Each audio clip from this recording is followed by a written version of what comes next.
Okay, this video is designed to introduce the concept of hypothesis testing. The first thing I always ask in class is, when you think of hypothesis, what do you think of? And a lot of people say an educated guess, which is fine, but we can actually drop the educated part, right? There doesn't have to be an educated part to it, right? It could just be a guess or a statement about some population parameter, say like the mean, right? We could make a statement about the mean, and we want to test that statement to see if it in fact is correct. All right, so I've given an example of a hypothesis here. We're going to talk about that in a moment, but before we get to that, I just want to give you the overall strategy for hypothesis testing. Broad strokes here. What you're going to do first, of course, is to have some claim, something that somebody believes, right, or somebody asserts, and we're going to want to test that claim. In order to test that claim, we're going to collect some data, right? Collect some data. So from the claim, we go out in the world, we collect some data that we hope will let us know something about the claim.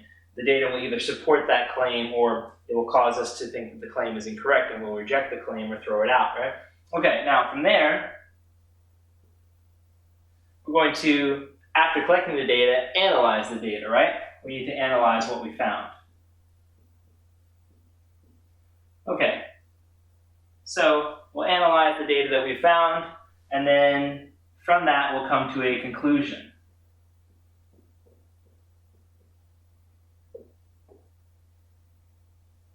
This is kind of the four broad strokes. Now from there, we actually go back to the claim step.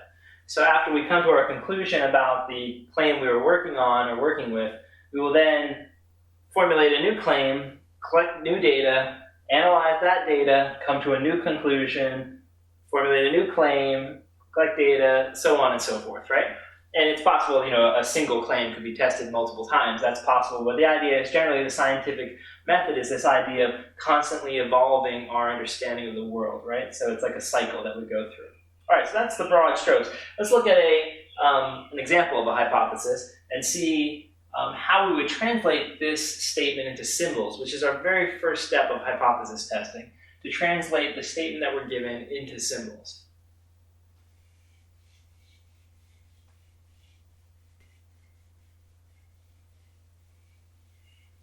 Okay, so if we're in a problem where the person in the problem is saying the average time to finish a 4-year degree is greater than 5 years, what I have to do is kind of isolate the phrases here that can be directly translated into math symbols. So when I look at this phrase here, the average, right, I can underline that and say, okay, I have a symbol for that. The symbol I use for average is the mean, right, mu. So population mean mu. Because we're talking about the population average, of course, right? So the average time to finish a 4-year degree is greater than. So this phrase here, is greater than, I have an inequality symbol that lets me express that relationship, right? I can certainly say greater than is that symbol. And once I have that, then I just need to look for the number in the problem. In this case, 5 years. So the mean is greater than 5 years.